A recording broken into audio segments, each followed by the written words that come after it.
Hello, everybody. My name is Shi.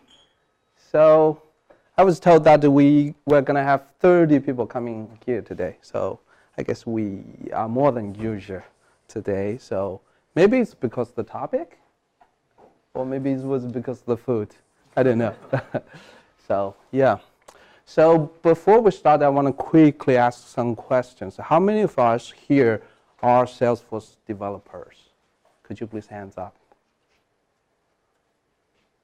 60%, pretty much. How about the rest of us? Why are you guys here? For the food? No, I do love admins, actually, and I learn a lot from admins. So my name is Shi. My topic is separation of concerns. And I have been in Salesforce world for about a year, so I'm a Salesforce developer. Another quick question, how many of us have used or heard about the separation of concerns? Good, good. We're a good audience. At least we can learn something together. So the first thing, so this is the first question I always want to ask people, is what is good code? What does it mean to you, since we're Salesforce developers? I want to get some comments, because to me, we're like professional developers. We get paid, by writing code. We're supposed to have strong muscles. We're supposed to write good code. But this definition is really hard. It depends on different people in the context. So I want to firstly get some comments. What does it mean to you is a good code in the Salesforce world? Can I get any comments? Have you ever read somebody else's code? Have you read your own code? Do you feel comfortable? Is that your goal? You want dash forward? You want to write good code? Just give me some comments. What does it mean to you is a good code? Well, readable. Readable? Yes, readable code. And okay. let's say also reusable in different contexts. Readable, reusable. Good. Following best practices. Best practices.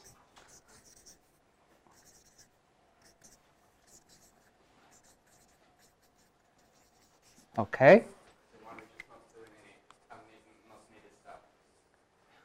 Unnecessary stuff.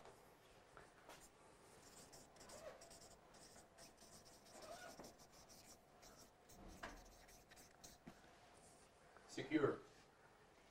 Okay, the guys from F secure. Secure. Good. Something else? Testable. Testable. Testable, like unit tests or some UI tests as well, right? Well, but like we need test coverage above 75%. Yeah. Deploy change tests. Okay. Good. If we have 25 if statements, it's kind of difficult to test. Good point. Any more? Performance. Okay, we're getting more comments now. Performance. Bulkify. Okay, that's a Salesforce specific. Let me write it. Bulkify. Bulkification, right? Anything more? I think, yeah. Properly commented or it's needed. Come again? Properly commented. So commented. Comments in the code. Right. Comments. So it helps you to understand the code logic. That's the idea, right? A long list already. We're going to, at the end of the session, to go back to this list to see the separation of concerns could or could not help on the items in the list. We will jump over. So this is the picture I always loved. It's an old picture. It doesn't really tell you what is a good code. So it depends on how many WTF you get when somebody reads your code. That reflects the code quality in a sense. So it's quite a funny picture and it went viral in the internet 10 years ago. To me, a good code in Salesforce is like writing a book. It has two categories I always try to focus. The one is it has to have good content. If you're writing a book for cooking, you should be good at cooking, right? You should bring values to the readers. And in the Salesforce context, it's about those create batch job, future costs, bugifications, those Salesforce specific skills. Those are in the trailheads. And the Salesforce developer community has a lot of articles and question and answers over there. Another part I also focus is called clean code. It's what people just mentioned. Readability, reusability. The code should be clean enough. People don't need to struggle, bump their heads to the wall to understand your code. This part isn't that much. I give it the red flag here because people don't often talk about it in the Salesforce world. And then there's another part is the good structure. So Apex, that's the topic, the context in this talk. Object-oriented programming language. So we will talk about that. That's something we don't talk much in Salesforce world either. And the separation of concern is part of this OO design. And we have new things coming, the second generation package. And anybody have ever used the unlock package? The second generation thing? Okay, cool. How about the DX scratch arc?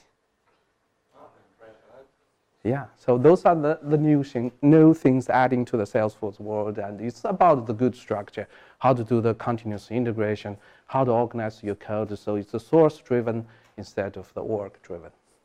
But those things are happening in Salesforce.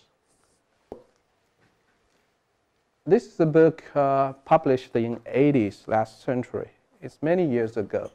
It's the first terrific OO design book, about object-oriented book. I guess nobody here read this book ever. And it's the first book that tells us programming is about craftsmanship. We play with the code. We organize the code in a beautiful way so that it's flexible. We can adjust them, and when there's an error, we can easily catch the error and fix that. There is a really famous principle coming out of this book for the first time. It's called the open-close principle. Has anybody heard about the open-close principle? Okay. So open-close principle means in your code, you should have a clear wall, a clear boundary between the left side of the code and the right side of code. The left side is the backbone. It's the core of the application. That's the logic that rarely changes. So when you constructed the backbone and then you seal it, it never changes anymore. And on the other side of the wall is your velocity, the things that frequently change, like the daily business and the requirement changes. You need to adjust your code, and you have to have a clear boundary to set them into a different zone. And the backbone is so-called open-close principle, is that you can extend the backbone logic, but you're not allowed to modify it anymore. It's sealed there. And all your things you're going to do is to extend it. You cannot modify it anymore. The benefit you will get is that it's untouched. It never changes. You don't need to deploy it again. And there's no error anymore, right? You don't change the code. You don't introduce errors anymore. We're going to look at this very powerful concept in shortly. Another book is 1990s. It's called Refactoring. This is the first book to tell us we need to refactor our code. We need to, nobody write the perfect code in one go. We're going to check the code, smell the bad code, and then play around and see how to improve the code, refactor it. So this is the very first book talking about refactoring. And just last month, the second edition was launched. And everybody goes there, Amazon, to buy this book. And the author is Martin Fowler, a very famous guy. Why am I mentioning his name?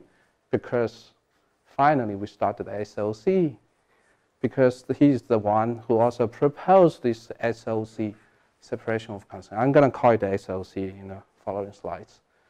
And Andy Fawcett ported it into Apex.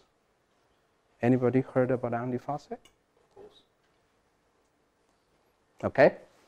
So, very simple principle. It says we need to do 3 layers in our code solution.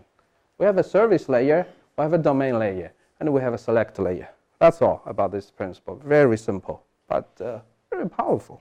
We're going to check what does it mean. Service layer.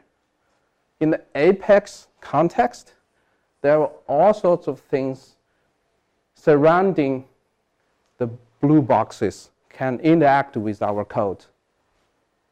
Controller, Visualforce controller, Lightning component controller, web service call, REST call, SOAP call, email, whatever, batch schedulables.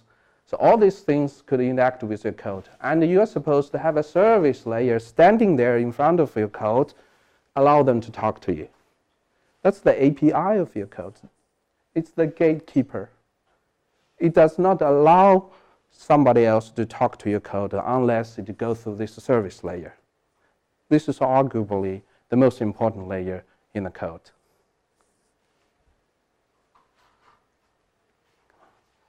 Then we have a domain layer. In Salesforce, we have the objects, out-of-box objects, accounts, opportunities, quotes, all those things are objects, and we can create custom objects. So we say that a lot of logic happens around those objects. You need to calculate, you need to save them, you need to update them, you need to delete them. Those things should be surrounding in your domain layer. It's hard to understand now, right? It doesn't really mean anything. It's just the abstract thing. So we just talked about the service layer. Service layer, if somebody calls the service layer and they say, okay, I want to create an object record, then the service layer would pass on that action to the domain layer because this is what the domain layer is supposed to do. Let's create a record in the domain layer. And of course, we have an Apex trigger. That's, of course, doing anything with your custom object or, let's say, objects, right? When you update something, you insert something, then certain logic is triggered. The final layer is the simplest one. It's called the select layer. So in our code, we need to read data from database. It's a circle. A very simple one, and we can build a complicated one, right? With relationships, select different fields, and we have the security check, the field security, right? The object security. Those things are part of the select layers. So the final picture coming here is the overview. Again, we have a service class standing in front of the code. We have the outside colors, we have the inside colors, and the service class can pass the domain-related object actions to the domain class. Select class can do the circle query whenever wanted. That's the picture. Pretty simple. But I got this face coming. I mean, what the heck? It sounds like you didn't tell anything. I can follow you, but what benefit do I get? Do I get all these things? I don't know. So what I did is I create a sample case. I try to apply this SOC, and the code is in GitHub. I deploy it into Scratch org. Is it coming? Okay, cool. It's a very simple Lightning component. What it does is I can type a GitHub ID. For example, I call it test user. And as I say create, if GitHub really have this test user, it will allow me to create it. So I say create. If there's no error coming back, It says, I've already created in Salesforce. That's it. But if I try to create it again, because I already have this record, it will throw error. So, no, you can't do that, right? As simple as that. But if I create a user that does not exist, because my name, I don't know, whatever, random number, it will tell me, remote service return something. That's the error I gave. I should give a better error, like GitHub doesn't have such an account. So pretty simple Lightning component development, like everybody can do in 20 minutes.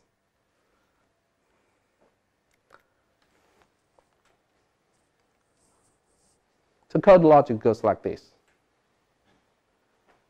We have a controller, Apex controller, with the arrow enabled. 3 logic check. Does the Salesforce already has the record? Does the GitHub has this user?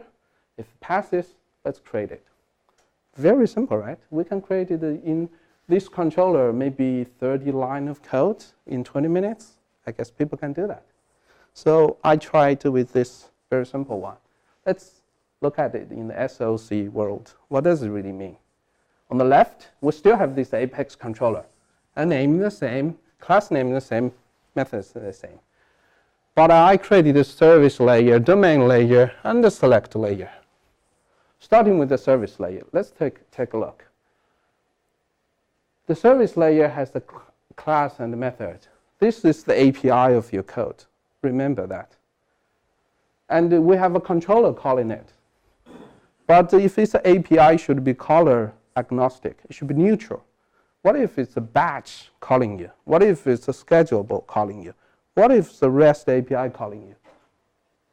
And here, it's passing only a string. It's just one record. Let's bulkify that, right? We want to support more.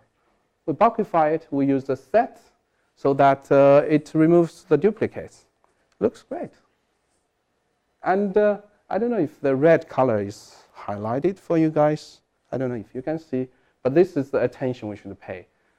A naming, I give a plural because I tell people it's bulkified. We have the domain layer. When the service layer pass the actions to the domain layer, we need to create the record. I will read remote data, create the record. The remote data is coming from GitHub.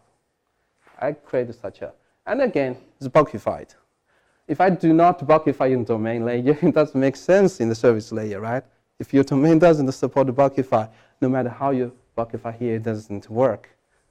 And then we have the select layer, which is simple, but still, the name is bulkified. Here, the method is bulkified. It supports a list. Here is the set.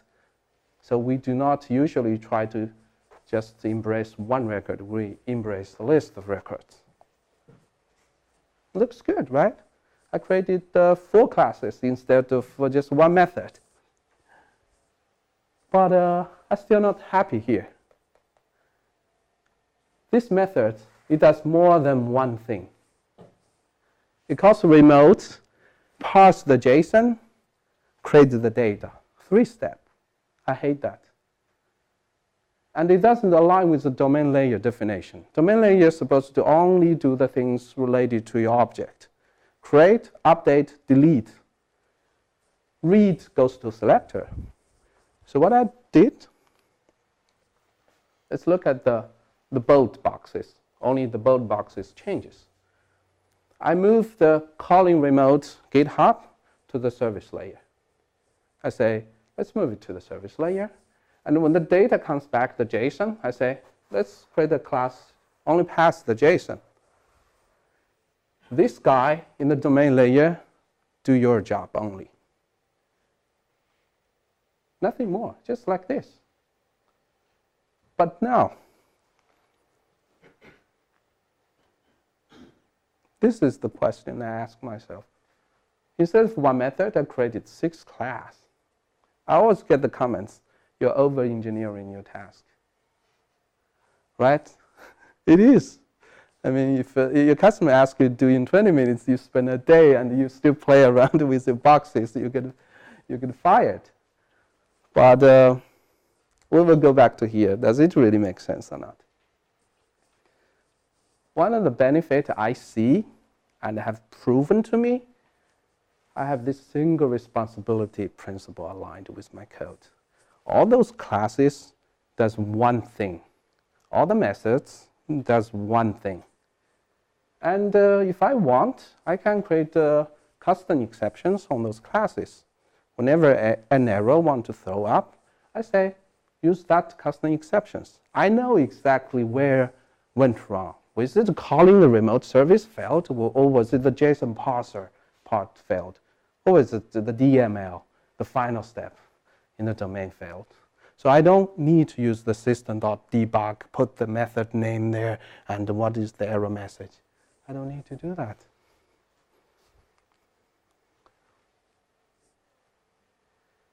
And we have a clear role now. We have the caller, which is controller, calls the service layer. And when there's any error, we catch them, we do whatever we want to do with it. So that's the caller's responsibility. Service layer is supposed to only throw out errors. Whatever error I have, I throw it out. And the caller is supposed to catch it and to do whatever you are supposed to do. Clear responsibility. Does it make sense? To always think about their role. If you have an API and you call your API, you are supposed to see whether it succeeded or tell you something went wrong, right? You do not expect the API to do something for you.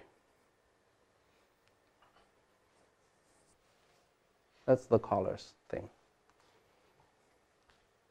So now we come to the meat of the session. It's the FFlib. It's this Andy Fawcett guy and his team open sourced their FFlib, an open source project, which stands on top of this SOC principle, and they did a lot of cool stuff. They open sourced it, they help people to understand this principle. So one thing is about the trigger framework. If you're a Salesforce developer, you have definitely used the trigger framework, right?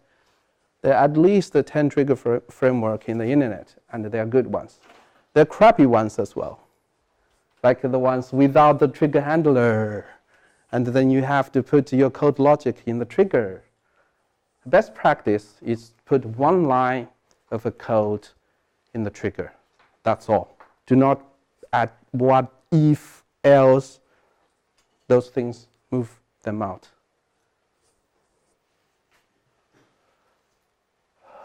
So FFlib gave us this opportunity. So we have a trigger for the driver custom object. This is the class coming out of FFlib. It's out-of-box one. It's the base class for the domain layer. It says, okay, call this method, call this. That's all. Your trigger is already enabled for the driver class. Now, how do you do that?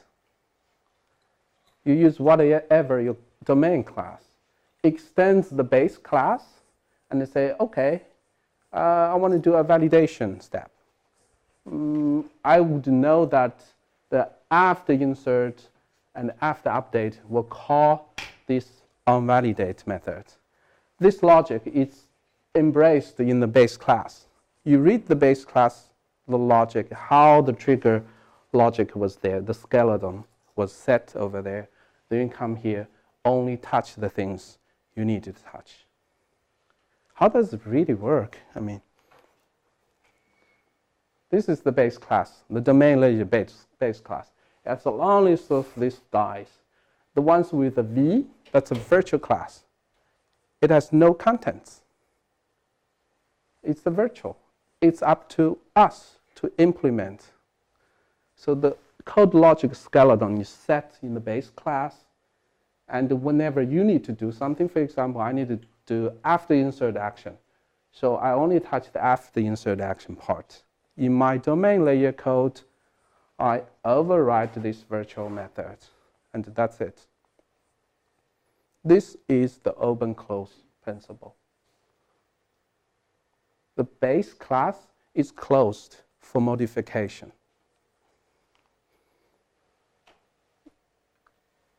You extend your domain, the base class. You never modify the code inside anymore. The logic is there. It's a trigger logic. Already said, people justified it. It works well. And if you have new logic, extend it. You can create your own base class after this guy, and then you use whatever business logic you put it here. You override the virtual class, and the things start working. Here is the other side of the wall. It's the changing world.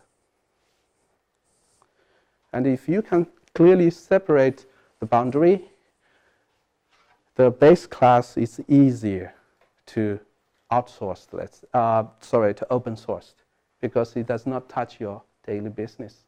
It's just the technical logic. Another cool thing is called transaction management. Have we used the save point?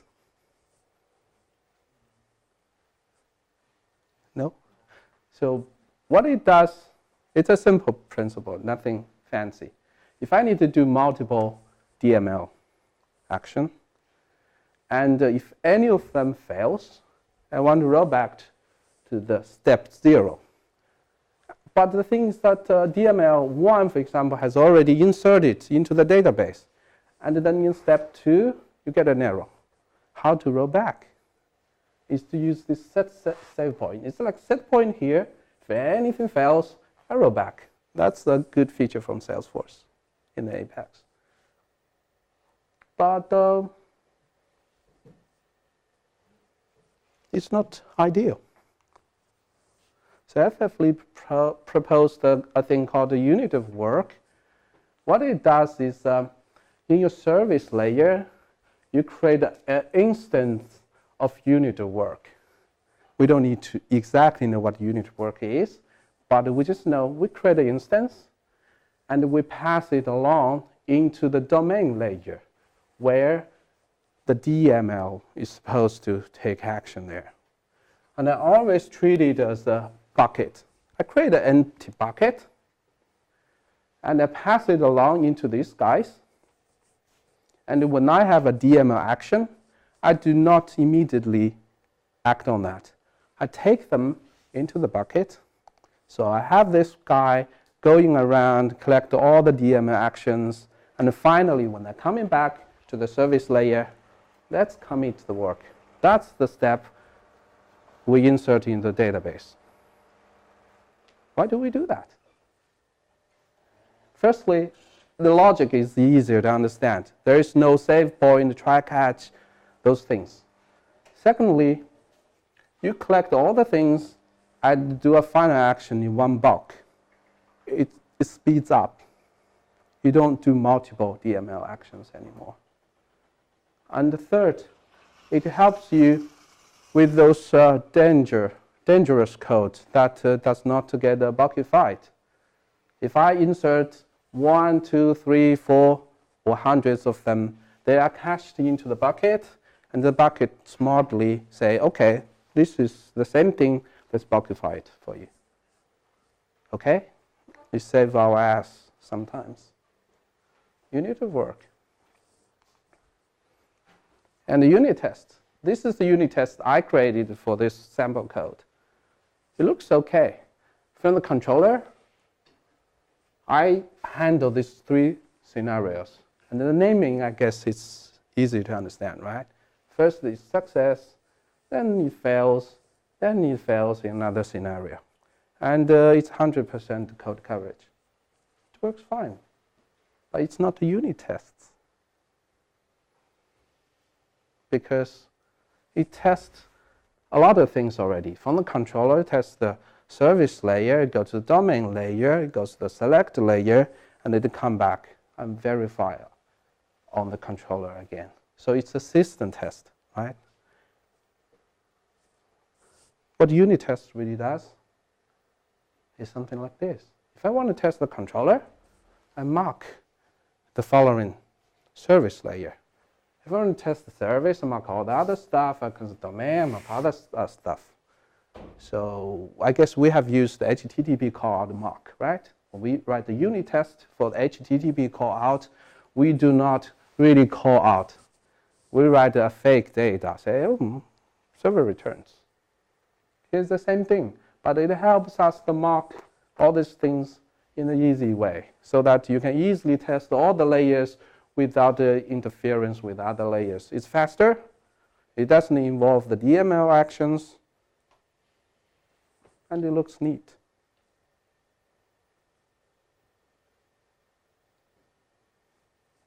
And if you do want the integration test like I did before, do that. It's important. But it slows down your code.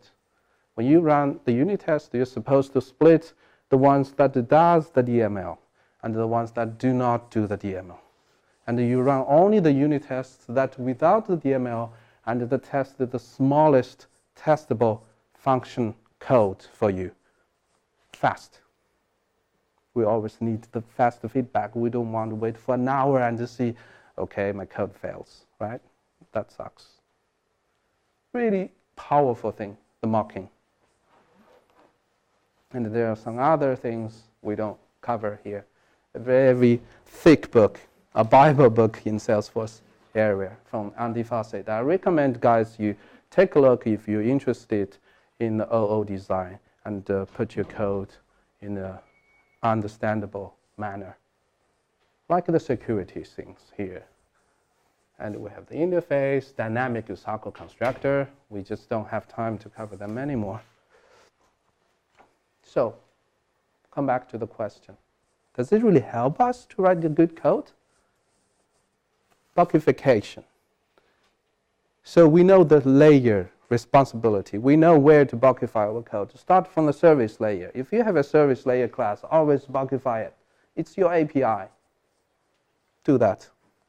The domain layer as well, it will follow. If you have a good naming, use the S as a plural. It tells people it's buckified. Readability, you have 3 layers, 6 class instead of 1 method. I don't know, at the beginning maybe it looks a bit interesting, but later you will see a lot of these small classes, they just do one simple thing on their own. And you have an IDE to search easily. If you type service, you got all the services in your list. If you type like the domain names, you get the domain class surrounding that. Reusability. If a class does one thing, it's really easy to reuse it. Like this remote call to the GitHub. I put it to its own class. All the external callers or internal callers can now use that service. It's not embedded in your controller, one method. Best practice.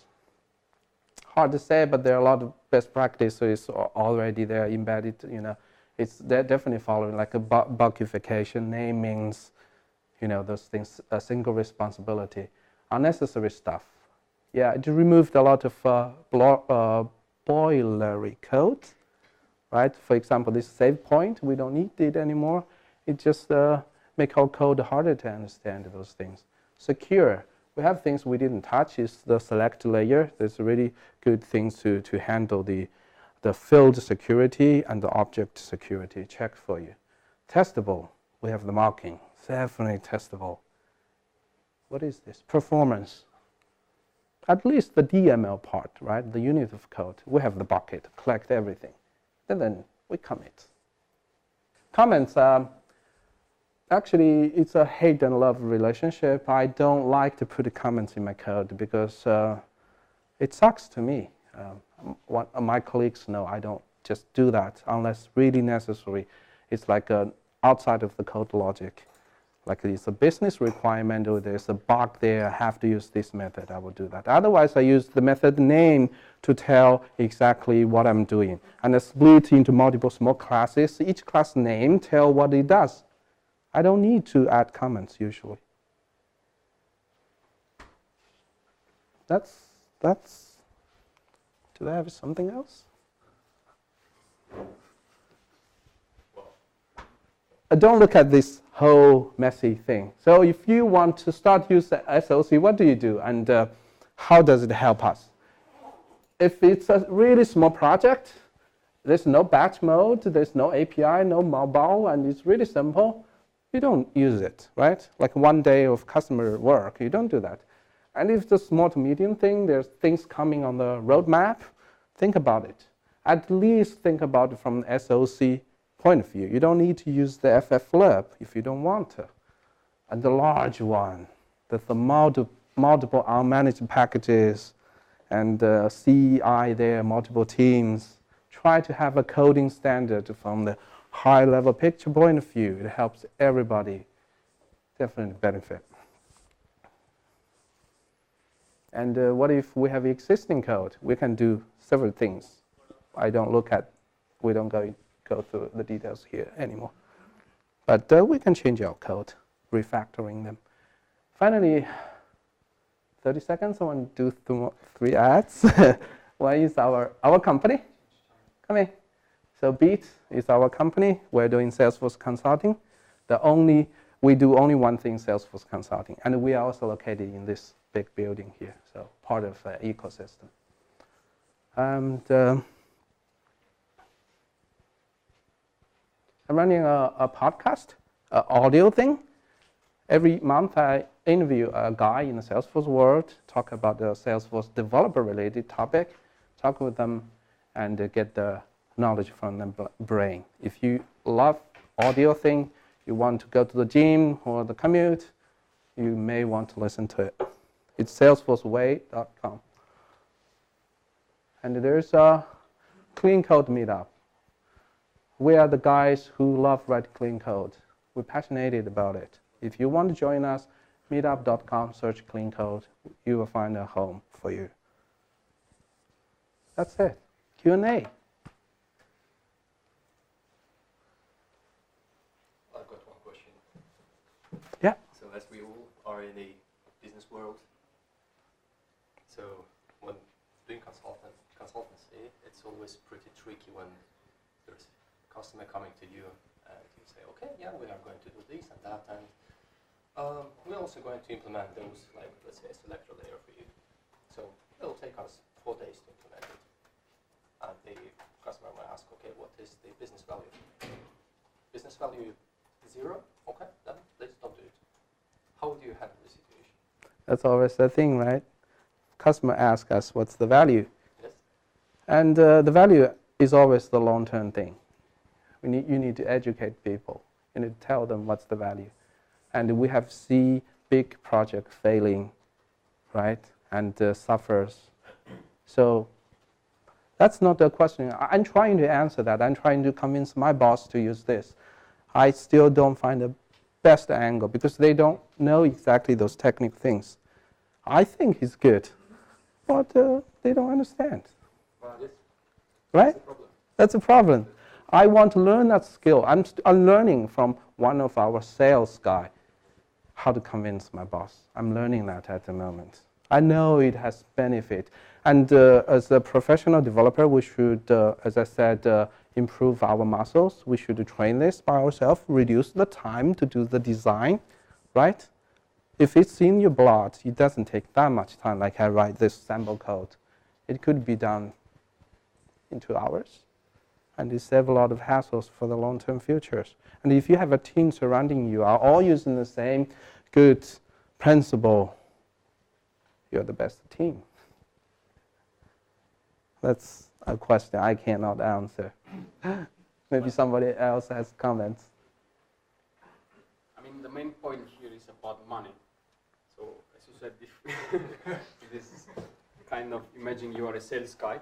Mm-hmm. Just say to your boss, to your customer, like, okay, you will save a lot of money in the future because then the platform, everything will be easier to maintain. Mm-hmm. That always works in a way, Yeah. saving costs. I think it's more or less a thing we need to understand it crystally, and then we using a simple term to tell our customer what's the benefit. If they don't listen, they say, let's go with the traditional way or the normal way. We go with that. There's no problem. Just tell them the long term, the damage, what could happen, and you did your best. And everybody can still write the way, right? You don't need the principle all the time. It's up to the people who pay the money at the end of the day. Any more questions? It's good when you start from scratch, but when you already have, or when you come in the middle of the scene, then what's the cost of kind of converting an existing legacy looking like spaghetti code into a well-structured? That's a tough part. I mean, for developers, a really important skill is to refactor code. If you are good at refactoring code, you are the top layer developers. And there are books, as I mentioned, the refactoring book. And there are multiple steps people has recommended. If you have existing code, how do you change them incrementally? It's not just about, this SLC principle. Now we have the second generation packaging coming, the unlocked package. If nobody has used it before, it's the best one promoted by Salesforce. It modularizes your code into small packages. And there's SFDX project file. It has the code inside. If you upgrade your version of the package, that code gets updated. And then all the customer who has deployed this package, they can run a command to update the code. So the power comes from you put things into small modules. Again, single responsibility principle. And if we need to do that, I have talked with a guy in my podcast. They spent 2 years, 3 guys, doing this. Just break the code down into pieces, rename them, add more unit tests, and then put them into modules. And now the life looks much better. There's no easy way. This is the toughest thing. If you have existing code and it already sucked, you need to turn it back into the right direction. It's not easy. So we need to learn those refactoring book, clean code book. You need to understand how to do the things. Any more questions? Hopefully it's not so sleepy. Okay, that's my call for today. Thank you, guys. Thank you.